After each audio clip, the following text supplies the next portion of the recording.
সন্ধ্যার স্ন্যাক্স হিসেবে আজকে আপনাদের একটা সবজির পকোড়া শেয়ার করব। মানে পকোড়াটা খেতে কিন্তু খুবই সুস্বাদু আর বানাতে একদমই ইজি। বাসায় থাকা সকল সবজি দিয়ে কিন্তু বানিয়ে ফেলতে পারবেন। আমি এখানে নিয়েছি টমেটো, গাজর, আলু আর হচ্ছে যে পেঁয়াজ কুচি, কাঁচামরিচ কুচি। ধনিয়া পাতা থাকলেও দেওয়া যায়, বাট আমার কাছে এখন ছিল না। এখন তো ধনিয়া পাতার সিজন না। তো আমি ওগুলো সবগুলো কুচি করে রেখে সাইডে রেখে দিলাম। এখন আমি হচ্ছে যে কিছুটা চালের গুঁড়া আর কিছুটা আটা দিয়ে একটু লবণ দিয়ে মিক্স করে নিলাম। তারপরে আমি এখন কেটে রাখা সকল সবজিগুলো দিয়ে দিব। দিয়ে সুন্দর করে একটু মেখে নিব। প্রথমে কিন্তু সবজিগুলা সহ পানি না দিয়ে আগে একটু মিক্স করে নিব আস্তে আস্তে, যাতে সবজিগুলোর সাথে আটাগুলা সুন্দর করে হচ্ছে যে একটু মিক্সিং হয়। তো আস্তে আস্তে একটু মিক্স করে তারপরে আস্তে আস্তে পানি দেব। ধরেই কিন্তু পানি দেওয়া যাবে না, এতে করে হচ্ছে যে পকোড়াটা পাতলা হয়ে যাবে, তখন খেতে একদমই ভালো লাগবে না। এই যে আমি আস্তে আস্তে একটু একটু করে পানি দিয়ে বারবার করে মেখে নিব।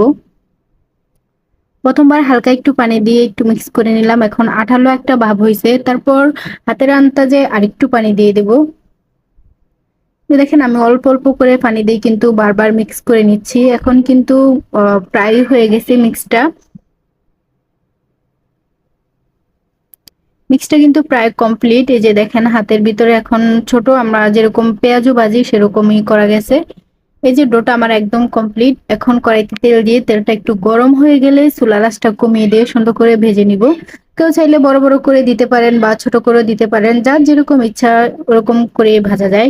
কিন্তু এর সাথে চাইলে আপনারা একটু কর্নফ্লাওয়ার অ্যাড করতে পারেন, এতে করলে কিন্তু পকোড়াগুলো একদম ফুলে যাবে। এই পর্যায়ে কিন্তু চুলার আঁচটা কমিয়ে দিতে হবে, তাহলে কিন্তু ভিতরে এবং উপরে খুব ভালো হবে এবং খেতে অনেক ক্রিস্পি হবে। না যদি চুলার আঁচটা বাড়ানো থাকে তাহলে কিন্তু উপরে একদম লাল লাল হয়ে যাবে কিন্তু ভিতরে কাঁচা থেকে যাবে। সেজন্য চুলার আঁচটা একদম কমিয়ে পকোড়াগুলো উল্টে পাল্টিয়ে ভাজতে হবে।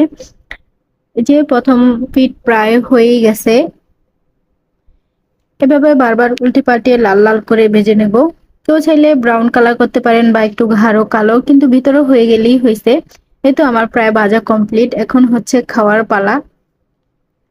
পকোড়াটা খেতে কিন্তু আসলে অনেক মজা হয়েছে, আপনারা অবশ্যই বাসায় ট্রাই করবেন। এই যে হাতের সাহায্যে বাংলা কিন্তু একটা সাউন্ড হচ্ছে, বাট আমি ওই সাউন্ডটা অফ করে দিছি। যে একদম ভিতরে কিন্তু প্রপারলি হয়ে গেছে, একদম একটুও কিন্তু কাঁচা নাই। খেতে খুবই ভালো হয়েছে। আল্লাহ হাফেজ সবাই।